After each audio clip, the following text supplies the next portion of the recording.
Hello students, मैं अभिषेक Saxena mathematics lecturer parabola का lecture number 5 start करने जा रहा हूं आपके सामने। लेक्चर नंबर 4 में हमने फोकल कोड के बारे में पढ़ा था। Length of focal code 2-3 forms में मैंने आपको बताई थी। आज मैं फोकल कोड के ही बारे में और आपसे डिस्कस करूंगा। सो ध्यान से देखेंगे सभी स्टूडेंट। आपको प्रूव करना है,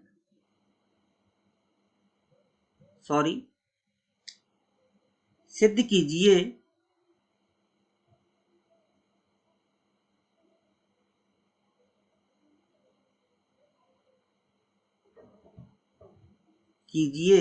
नाभिलंब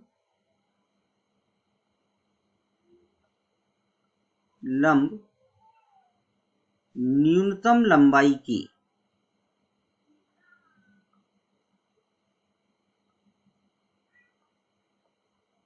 होती है।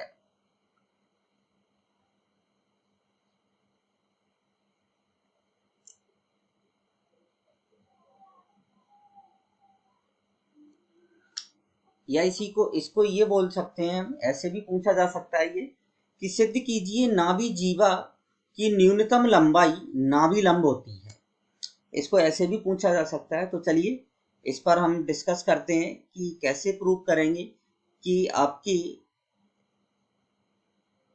न्यूनतम लंबाई की नाभीय जीवा ही क्या होती है, नाभिलंब होती है, या नाभिलंब जो होती है वो न्यूनतम लंबाई की नाभीय जीवा होती है। कल मैंने आपको नाभीय जीवा के बारे में बताया था। सबसे पहले हम एक पैराबोला बनाएंगे। यहाँ पर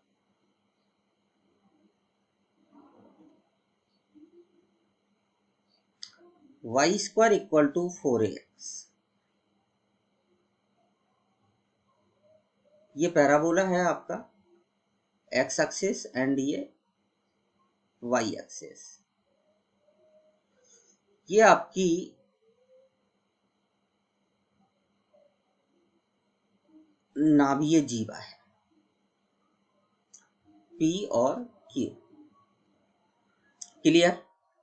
चलें, कल मैंने इसके जो कोऑर्डिनेट्स लिए थे वो क्या लिए थे, at² और कॉमा 2at। t1 t2 नहीं ले रहे हैं। और जो हमने रिलेशन निकाला था कल, t1 into t2 equal to क्या होता है, -1। सो q के जो निर्देशांक होंगे वो क्या हो जाएंगे, at² कॉमा माइनस का 2a अपॉन t।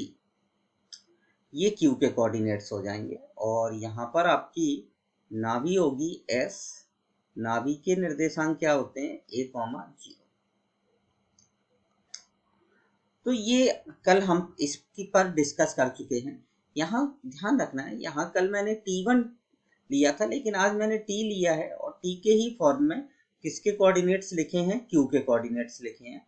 सो देखें इधर, नाभीय जीवा की लंबाई, इसको हम प्रूव कर रहे हैं। नाभीय जीवा की लंबाई का फार्मूला क्या लिखा था हमने कल,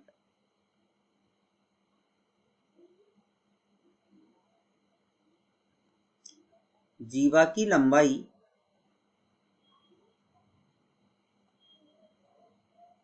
बराबर होता है a t plus 1 upon T का स्क्वायर। ये कल हम प्रूव कर चुके थे कि नाभीय जीवा की लंबाई जो होती है वो ये होती है। और इसी को ही हमने t1 t2 के फॉर्म में लिखा था। तो वो क्या थी, a t2 माइनस t1 का होल स्क्वायर। और अगर यहाँ पर एंगल अल्फा बनाती है ये, तो क्या था, नाभीय जीवा की लंबाई 4a cosec square alpha.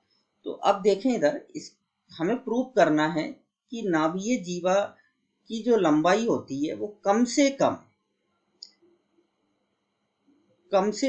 4a के बराबर होती है, या 4a से बड़ी होती है, या 4a के बराबर होती है। तो चलें, हमें इसकी मिनिमम वैल्यू ज्ञात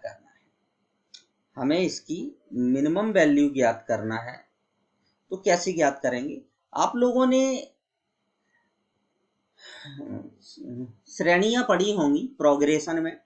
प्रोग्रेशन में आपको आपके टीचर ने समांतर माध्य और गुणोत्तर माध्य के बारे में जरूर बताया होगा, और वहीं पर आपने पढ़ा होगा कि समांतर माध्य जो होता है वो सदैव बड़ा या बराबर होता है गुणोत्तर माध्य के। जैसे दो संख्याएं ले ली हमने, मैं आपको यहाँ पर थोड़े सा ये रिमाइंड कराई देता हूं कि जैसे दो संख्याएं हैं हमारे पास,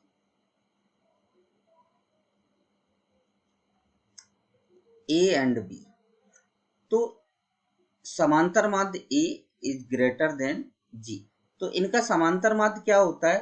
संख्याओं का योग बटे संख्याओं की संख्या। और गुणोत्तर माध्य क्या होता है? Root of A B.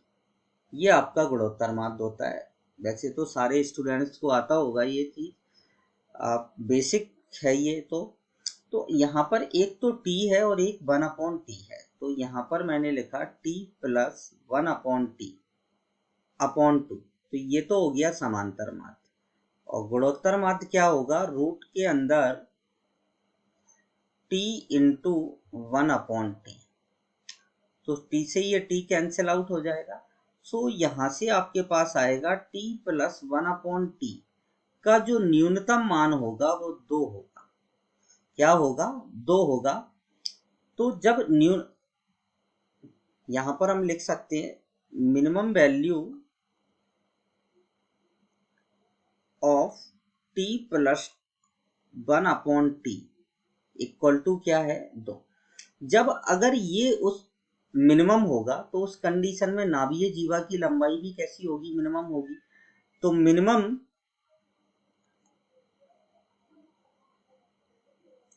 Length of focal code, थोड़ा सा इंग्लिश का यूज इसीलिए करता हूँ जिससे स्टूडेंट को इंग्लिश की बुक भी अगर वो प्रेफर करना चाहें तो कर सकते हैं। मिनिमम लेंथ ऑफ फोकल कोड ए, और इसकी वैल्यू हमने 2 रख दी, तो इक्वल क्या आ गया? 4a, जो कि किसके बराबर है? लेंथ ऑफ लेटस रेक्टम के।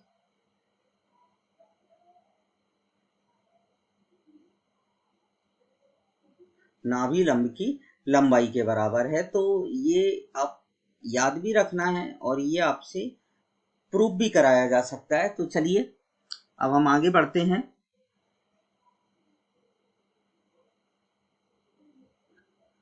एक चीज और अभी हम प्रूव करेंगे, वो भी एक बहुत मोस्ट कंसेप्ट है।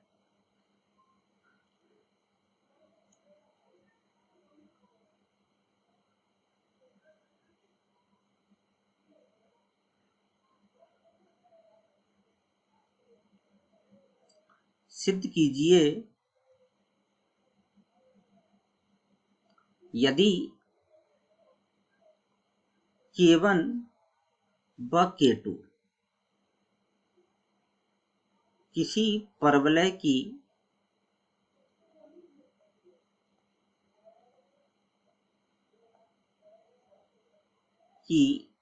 नाभीय जीवा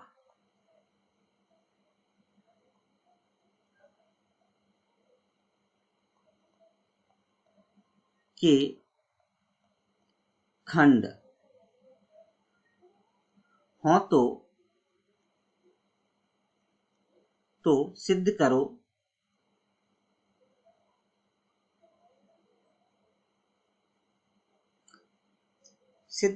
कि 2a equal to 2k1 k2 upon k1 plus k2। इसी को ही हम ऐसे भी बोल सकते हैं, 2a क्या होता है? नाभि लंब का आधा,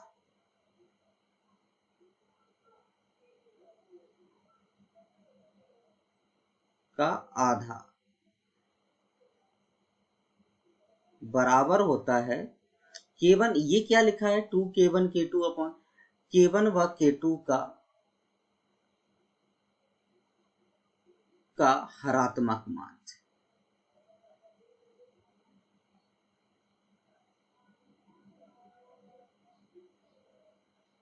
K1 व K2 का हरात्मक माध्य, ये हमें प्रूव करना है। मतलब नाभिय जीवा के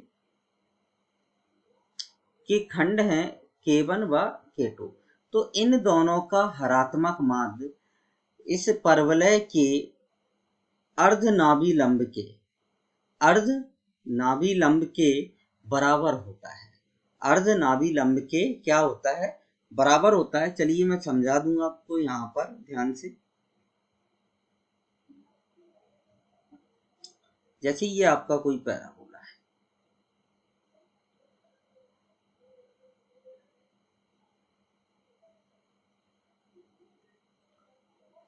और ये आपकी नाभिय जीवा है। इसके कोऑर्डिनेट्स ये है पॉइंट P और ये है पॉइंट Q और ये है आपका पॉइंट S। खंड का मतलब क्या है? खंड क्या है आपके?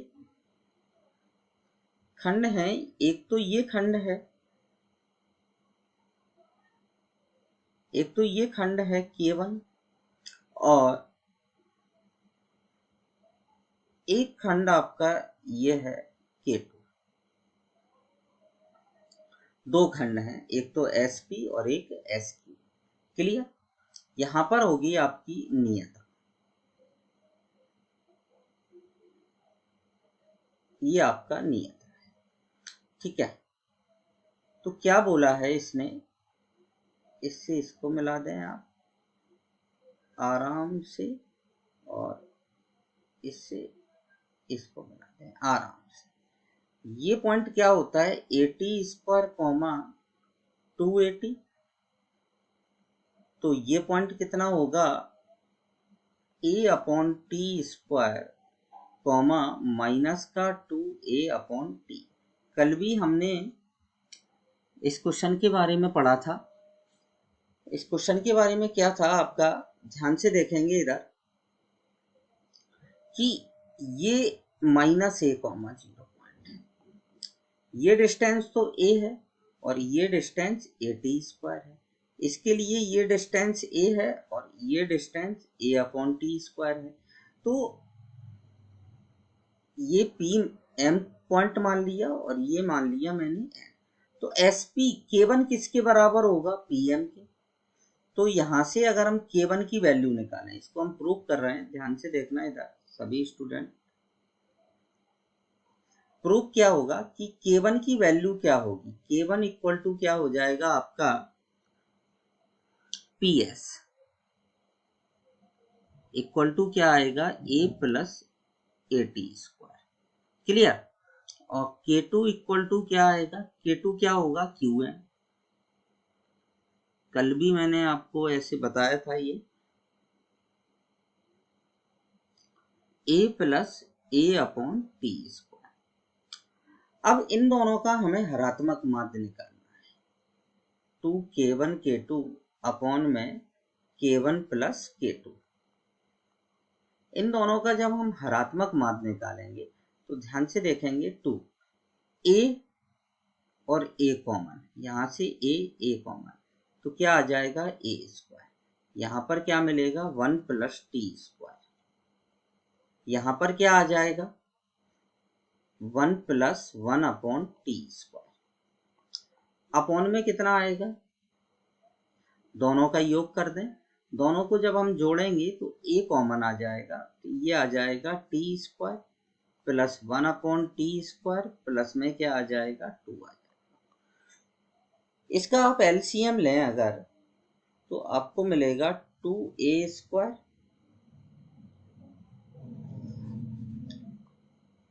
T स्क्वायर प्लस 1, और यहां भी आ जाएगा T square plus 1/T square, और यहां पर क्या आ जाएगा? A into T plus 1/T का होल स्क्वायर। यहां पर भी आप T LCM ले लें तो ओवरऑल क्या मिलेगा? 2A स्क्वायर, ये आ गया T स्क्वायर प्लस 1 का होल स्क्वायर, और अपॉन में T स्क्वायर, और अपॉन में आ जाएगा ए टी स्क्वायर प्लस 1 का होल स्क्वायर और अपॉन में टी स्क्वायर। तो इससे ये पूरा पार्ट कैंसिल आउट, ए से एक A part cancel out, equal to में क्या आ गया 2, जो कि आपको प्रूव करना था। तो जब भी याद रहे, जब भी किसी क्वेश्चन में आपको K1 और K2 दिए गए हों, इस जनरली स्टूडेंट इन कंसेप्ट को भूल जाता है और लेंदी प्रोसेस का यूज करता है। तो आपको ये याद रखना है कि जब K1 और K2 दिए गए हों और आपसे नाभिलम पूछा है तो डायरेक्टली आपको इस कंसेप्ट का यूज करना है और आंसर निकालना है। चलें भाई आगे बढ़ते हैं।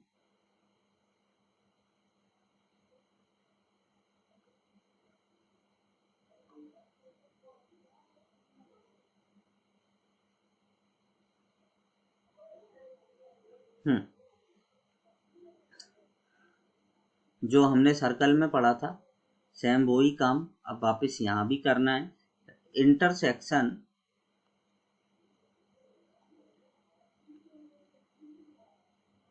Intersection of a line and a parabola.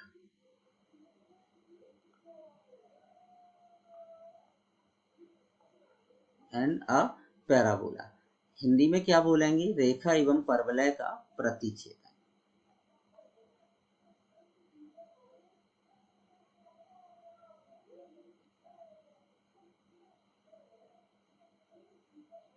का प्रतिच्छेदन।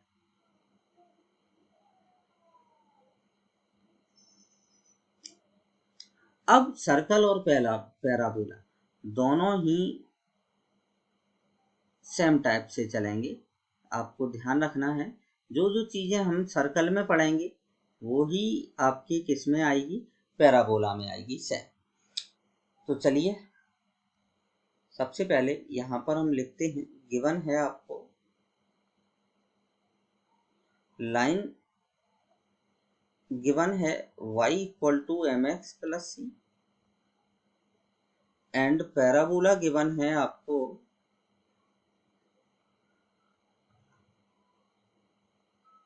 y square equal to 4ax। लेकिन ये याद रखना है आपको कि जो ये कंडीशन आएगी वो इस वाले पैराबोला के लिए आएगी, आपको सभी के लिए निकालना है। वाई स्क्वायर इक्वल टू, तो अलग अलग कंडीशंस होती जाएंगी तो उनको आप कर लें। मैं एक कंडीशन आपको निकाल के बता रहा हूँ, तो ध्यान से देखें कि ये रेखा इस पैराबोला को काटती है। तो हम क्या करेंगे कि यहाँ से y की वैल्यू mx प्लस सी इस पैराबोला में रखेंगे। सो जब आप पैराबोला में रखेंगे तो क्या मिलेगा आपको? mx प्लस सी का स्क्वायर और इक्वल टू क्या आ जाएगा? 4ax। इसका स्क्वायर ओपन कर दें तो m square x square plus का सी स्क्वायर प्लस का 2mcx इक्वल टू क्या आ जाएगा? 4ax। 4ax को इधर भेज दो तो m square x square plus का 2x कॉमन ले लें आप, इसमें से दिख रहा होगा आपको भाई 2x, इन दोनों में से 2 और x, इधर से भी 2 और x कॉमन ले लेंगे तो यहाँ तो मिलेगा आपको mc माइनस 2a और प्लस में क्या आ जाएगा? सी स्क्वायर इक्वल टू 0। अब ये आपके x के पदों में द्विघात समीकरण बन गया। x के पदों में द्विघात समीकरण बना तो इसमें a बराबर है m स्क्वायर, b बराबर है 2 mc माइनस 2a और c बराबर है आपका सी स्क्वायर।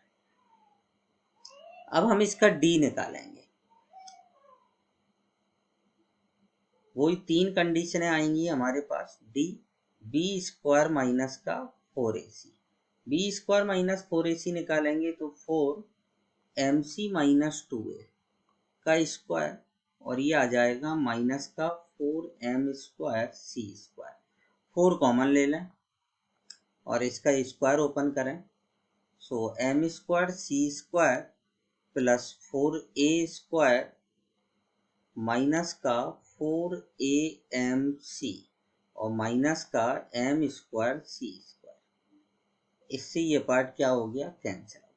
4a कॉमन आ रहा है, 4a कॉमन ले लें तो 16a, ये यहाँ पर आ जाएगा a माइनस mc। ये आ गया आपके पास d आ गया। क्या आ गया, d। अब यहाँ से तीन कंडीशन है, वही जो सर्कल में पड़ी थी कि ध्यान से देखेंगे। कंडीशन फर्स्ट, केस फर्स्ट क्या है आपका, यदि रेखा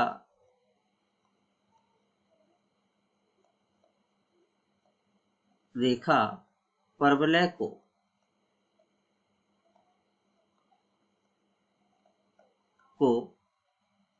दो वास्तविक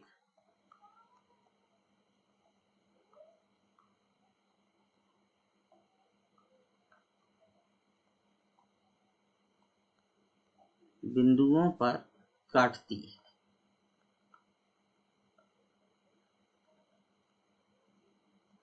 दो वास्तविक बिंदुओं पर काटती है। अगर रेखा परवलय को दो वास्तविक बिंदुओं पर काटती है तो इसके लिए d कैसा होगा, ग्रेटर देन 0। मतलब a minus m c is greater than 0, तो c इज लेस देन होगा a अपॉन m।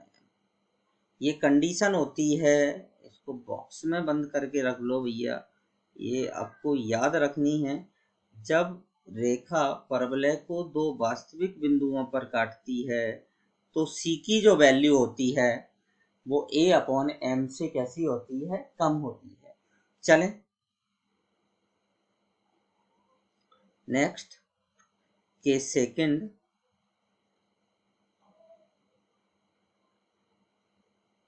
यदि रेखा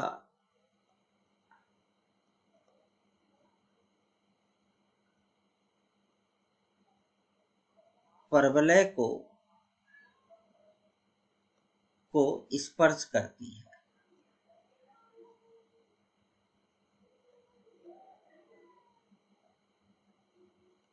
भाई अगर रेखा परवलय को स्पर्श करती है तो निश्चित बात है d बराबर क्या होगा, 0।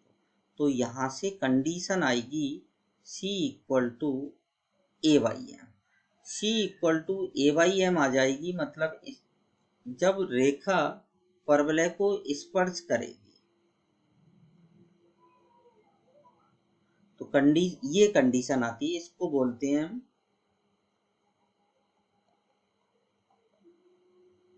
कंडीशन ऑफ टेंजेंसी, स्पर्शी के लिए प्रतिबंध।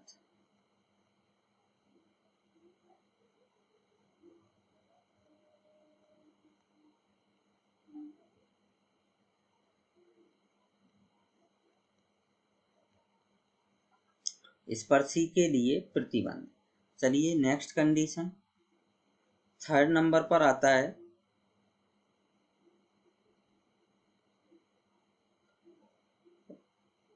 यदि रेखा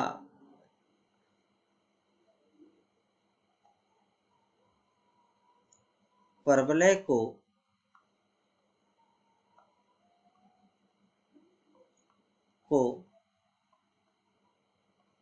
ना तो स्पर्श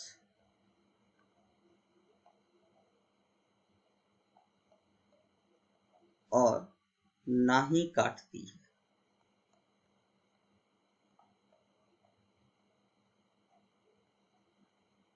तो इसके लिए कंडीशन क्या आएगी आपकी, और सीधा सा आपको क्या रखना है, d इज लेस देन 0, तो c is greater than a by M आ जाएगा।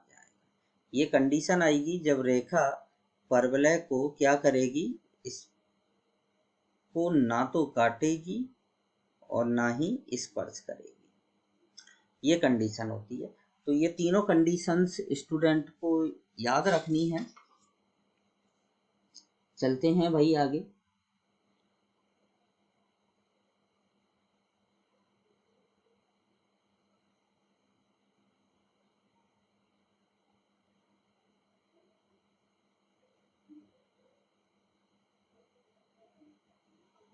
चलिए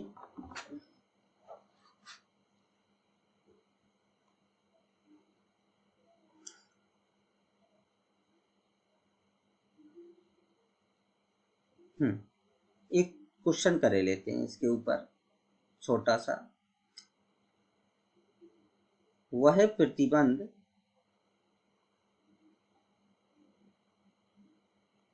जिसके लिए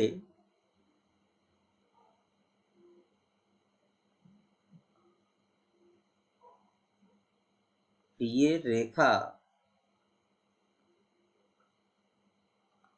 Lx plus My plus n बराबर 0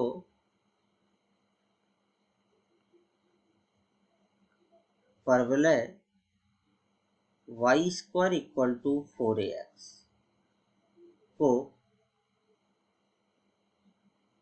को स्पर्श करती है।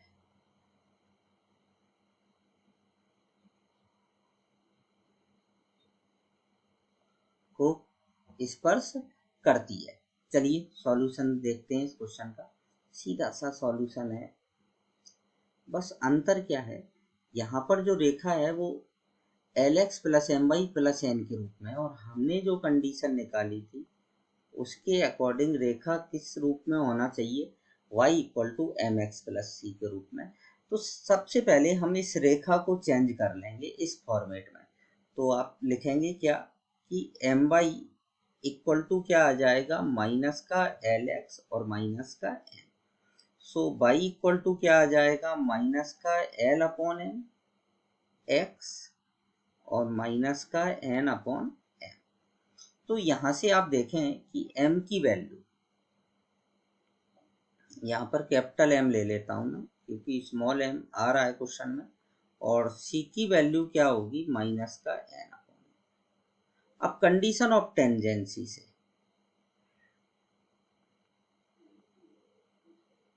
Condition of tangency c equal to क्या होता है, a by M. c equal to a by M. C की वैल्यू क्या है, माइनस का n अपॉन एम। a की वैल्यू a ही रहेगी और m की वैल्यू क्या है, माइनस का l बाई एम। तो यहाँ से क्या आ जाएगा आपके पास, माइनस का n upon m equal to आ जाएगा माइनस का m a अपॉन l आ जाएगा। सो यहाँ पर आप देखें माइनस से ये माइनस कैंसिल आउट, तो क्या आ जाएगा, एन एल इक्वल टू आ जाएगा m स्क्वायर। तो ये प्रतिबंध होता है जब कोई रेखा इस परवलय की क्या हो, स्पर्श रेखा हो। चलिए आगे चलते हैं अपन।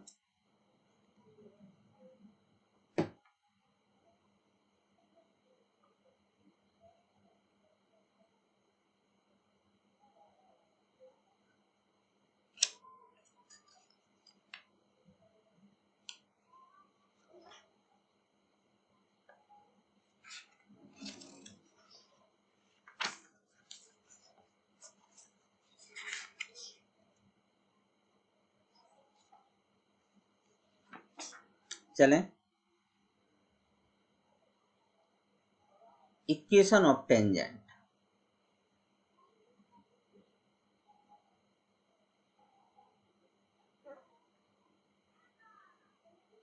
Equation of tangent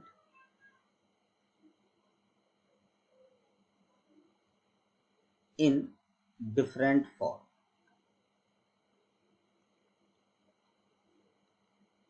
sorry, different form. विभिन्न रूपों में स्पर्श रेखा का समीकरण। विभिन्न रूपों में स्पर्श रेखा का समीकरण, जैसे हमने वृत्त में निकाला था वैसे ही हम पैराबोला में निकालेंगे सीधा सा। तो चलिए भाई, सबसे पहले आता है पॉइंट फॉर्म।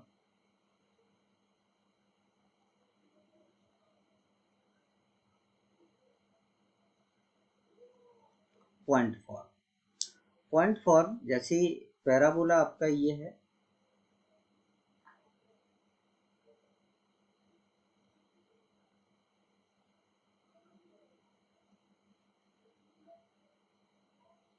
ये पैराबोला है एक्स एक्सिस एंड ये वाई एक्सिस, ये पॉइंट पी है। इस पर खींची गई स्पर्श रेखा का, ये हमें टेंजेंट है। ये पॉइंट P के कोऑर्डिनेट्स हैं आपके पास x1 एंड y1। अब हमें इक्वेशन ऑफ टेंजेंट निकालना है।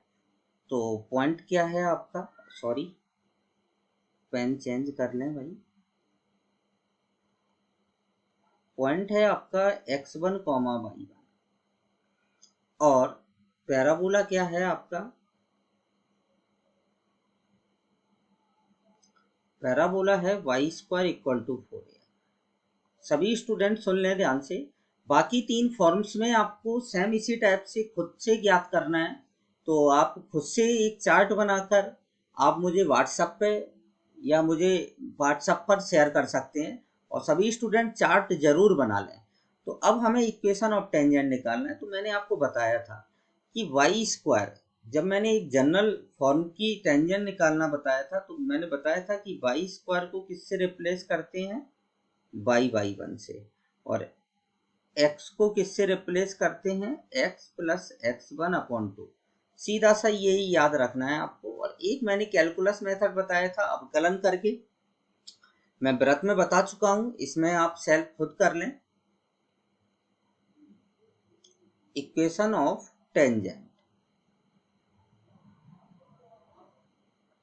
क्या आ जाएगी, y1 इक्वल टू 4a और x प्लस x1/2 आ जाएगा। तो क्या आएगी इक्वेशन आपके पास, y1 equal to 2a x plus x1। ये होती है आपकी इक्वेशन ऑफ टेंजेंट। ये सभी स्टूडेंट को याद रखना है। इसको बोलते हैं हम इक्वेशन ऑफ, ये है आपकी इक्वेशन ऑफ टेंजेंट। इसकी स्लोप क्या है भाई अगर आपसे कोई स्लोप पूछता है तो इसकी स्लोप है m equal to 2a/y1। Slope क्या है, 2a/y1। चलिए अब नेक्स्ट फॉर्म में देखते हैं, पैरामेट्रिक फॉर्म।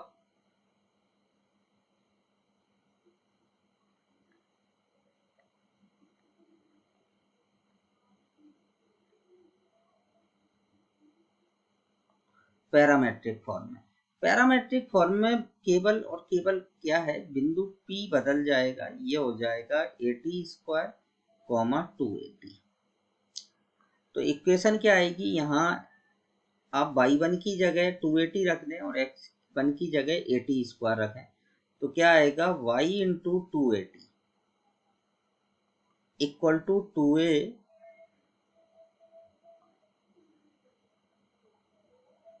at²। कितना आ जाएगा, 2a से इस 2a को काटते हैं आप, सो सीधी इक्वेशन आ जाएगी ty equal to x plus at²। ये इक्वेशन होती है आपकी पैरामेट्रिक इक्वेशन होती है परवलय की। Clear.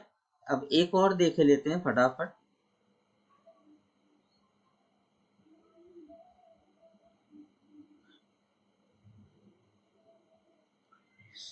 Slope form,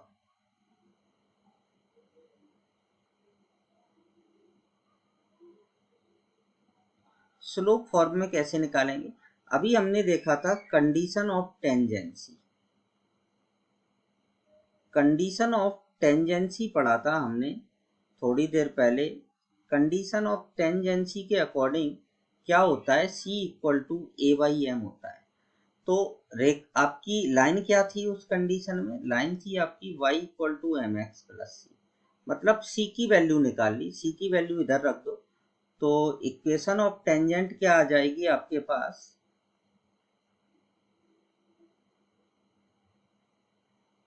equation of tangent आ जाएगा आपके पास y equal to mx plus a/m। ठीक है। और एक ये तो आपकी स्लोप फॉर्म में आई, और पॉइंट फॉर्म में हमने क्या निकाली थी अभी, y1 equal to 2a into x plus x1। अगर आप इसका इससे कंपेयर कर दें तो आपके पास पॉइंट ऑफ कांटेक्ट आ जाएंगे। ये स्लोप फॉर्म में इक्वेशन होती है पैराबोला की। अब यहाँ से अगर हम पॉइंट ऑफ कांटेक्ट जैसे हमने सर्कल में निकाले थे, पॉइंट ऑफ कांटेक्ट क्या आ जाएगा आपका, पॉइंट ऑफ कांटेक्ट सीधा मैं लिख रहा हूँ, आप सर्कल की तरह इसको ज्ञात कर सकते हैं। इसको और इसको बराबर रखकर y का गुणांक दोनों रेखाओं में अपॉन में x के गुणांक का अपॉन इक्वल टू अचर पद के गुणांक का अपॉन। तो पॉइंट ऑफ कांटेक्ट होता है आपका a upon m square 2a upon है। तो सभी स्टूडेंट से रिक्वेस्ट है कि सभी पैराबोला के लिए एक चार्ट जरूर बना लें और चार्ट को याद रखें। और आज का लेक्चर नंबर 5 में यहीं पर अपना एंड कर रहा हूँ। आप अभी इनको सभी फार्मूलास को लर्न कर लें और लेक्चर नंबर 6 पर हम इन पर क्वेश्चंस डिस्कस करेंगे, कुछ अच्छे क्वेश्चंस हम डिस्कस करेंगे। So thank you.